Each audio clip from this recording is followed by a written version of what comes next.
I tried beating Terraria, but I can only progress by buying weapons using a point shop. Within this playthrough, we will be able to progress by killing mobs in certain biomes, thus giving us points. Using these points, we will be able to purchase various different weapons and progress within the game. So, will Boio be able to beat Terraria, or is this challenge just too hard? Well, let's find out. So to make the most out of this mod, of course, I only would use the weapons and armor that I got or could get from the point shop. Also, along with this, since I had access to both Crimson and the Corruption, we could actually utilize both of the biome specific weapons. I started off by chopping wood and then making myself some houses. I first ventured my way over to the snow biome and then proceeded to demolish as many mobs as I could over there. I died while trying to get away from the zombies, and once I had enough points, I actually went to go to the frozen biome menu and I bought myself a bat to be able to farm mobs even quicker. This was our very first decent weapon, giving us the ability to actually start getting more points by being able to defeat mobs even quicker. I explored the caves, found myself a demon altar, and while I was in the underground ice cavern still farming out mobs, I died to a blue jellyfish. Upon coming back to spawn, I went over to the east to explore. I found myself a desert biome as well as a cloud in a bottle within that desert biome. By this point, I had acquired myself a decent amount of points from each and every single one of the biomes. So like in the normal overworld biome, I had like 12 points or something like that. In the desert, I had 19, 20, then I got myself up to 30. We were actually given the ability to buy a bunch of various different accessories, and I went over to buy myself the Thunder Zapper. That was essentially a mage weapon that shot out a missile, very similar to the gem staves. This wasn't too good, so I continued to use the bat, and upon dying, I decided to go back to the shop and thoroughly plan out on what I was going to do for the rest of the playthrough. There were certain things that are actually unlocked after you defeat certain bosses, such as Skeletron, so we can use our points, for example, to buy the Muramasa after we defeat Skeletron, and there's also various different weapons that we can get after defeating the Wall of Flesh as well. I made myself an iron pickaxe and began digging out a elevator. As I began my grind in hell, I got myself over 30 cave points while in the underworld as I was digging out my elevator, and then as I was in hell, I began grinding for mobs. Once I came back to spawn, I went over past the desert in order to try and find the Corruption. After dying a ton, I decided to just try and look for more HP as we were grossly underpowered, but then I just ended up dying even more. After this, I found myself a sandstorm in a bottle, which was perfect as it granted us better vertical movement, and throughout this entire time, I was still farming out mobs in order to try and get ourselves more and more points. Yeah, boyos, the grind never stopped in this video. There were so many new things that we can unlock at this point, but it required us getting a plethora of points. Within the frozen section, there were things that we can craft, such as the blizzard in a bottle, that would cost us upwards of 100 points. So we would obviously have to grind out a lot of mobs. I went back over to grind within the snow biome and decided to craft myself the suspicious looking eye after this. I got myself a bunch of lenses throughout this entire time as I was grinding out for many nights, so it was only normal for us to craft the Eye of Cthulhu. I made the non-consumable version of the Eye of Cthulhu, and as I went further west, I found myself a Crimson, but seeing as there wasn't really anything worth to get from the Crimson shop, I decided to just brush past it and go to a different biome. I went to explore past the Corruption biome, and then I explored the underground jungle, died way too many times to count, and throughout this time I even actually accidentally summoned in the Queen Bee. I killed more and more jungle mobs and continued my ruthless, power-hungry search of more points. At this point, I decided that I was going to use more or less mage weapons because I did unlock myself a demon scythe earlier within the playthrough while I was still in the underworld, and this is where I started the longest, most extensive grind to get the only set of mage armor, which is of course the ancient cobalt set. This required us 75 points for each and every single piece, and this was all done, of course, within the jungle, so we had to farm out a bunch of difficult jungle mobs to try and get ourselves a set of this armor. After getting the armor, we went over to grind in the Corruption to get the Band of Star Power, of course, so we can upgrade our magic capabilities. And then I went home to add more houses to our tiny little village and started building myself a boss arena. After this, I died over and over trying to fix my elevator, and then frankly, I just kind of gave up on it. I waited for it to turn to nighttime and I fought the Eye of Cthulhu. We summoned it in, and using our demon scythe and all of our magical capabilities as well as the bat to get some closer melee damage, we managed to take out the Eye of Cthulhu, granting us absolutely 0 points for the forest biome that we killed it in. It'd be cool if the drops were to give you like, 10 points if you were to defeat a boss in that area, or like 100. It only makes sense. But then I guess you could farm out the Eye of Cthulhu in every biome and then just cheese everything, so maybe I'm not so smart after all. Do you know what else is not that smart? That is right. If you do not purchase a Boio plushie, links in the description. Anyways, after this, we went over to the Corruption to take out the Brain of Cthulhu, so we broke all all of the orbs, using bombs of course, and upon summoning it in, I spammed it with the demon scythe to take out all of its little minions, and then we managed to take out the real boss itself. The boss fight was quite easy with all of the mana that we had and the powerful mage weapons, so after this I got straight on to farming enemies for points until I could take out Skeletron. As it was still nighttime, I scoured every single surface of the overworld to try to get myself more stars so we can fully max out our mana, and then I went down to the caverns to try and find myself more life crystals. I got myself slightly more HP, and then I went back into the caves to look for more life crystals. I got bored of that as I could not find anything. You boyos know how the grind for life crystals is when you need them the most, so instead of this I decided to give that a little rest and go make myself an arena for the Wall of Flesh. As I was making the arena, I encountered various different dangerous mobs, anything from demons to bone serpents that I was totally not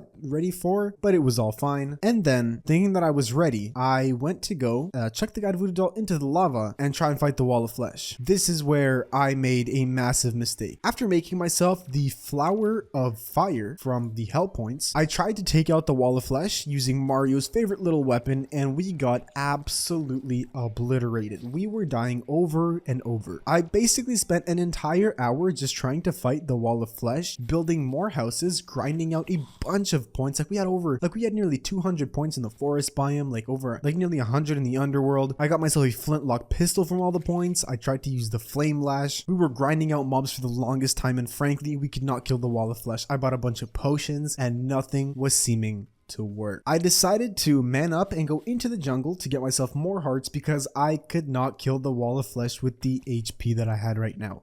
I honestly probably should have done this earlier, and I was getting a little bit cocky and ahead of myself, but hey, it's just what Boio does. And also, what Boio thinks you should do is subscribe to the channel. After getting 3 more hearts, I got more buff potions, made sure I had every single buff I could possibly get, and then I grinded for a new guide voodoo doll. Once we got the guide voodoo doll, I began the final fight with the Wall of Flesh, and this time we defeated it. I spammed it with the death scythe, and upon killing the Wall of Flesh, we were put into hard mode. But that would be way too much excitement for one video. If you want to see part 2 of this, drop a like on the video. If enough people want to see part 2, I will drop it for sure. The mod is a little bit unbalanced past the Wall of Flesh, so that's why I didn't record it in one go, as it would be an absolute brutal death trip. Consider subscribing to the channel if you're new. Be sure to check out another video like this on screen. This has been Boio. Peace out.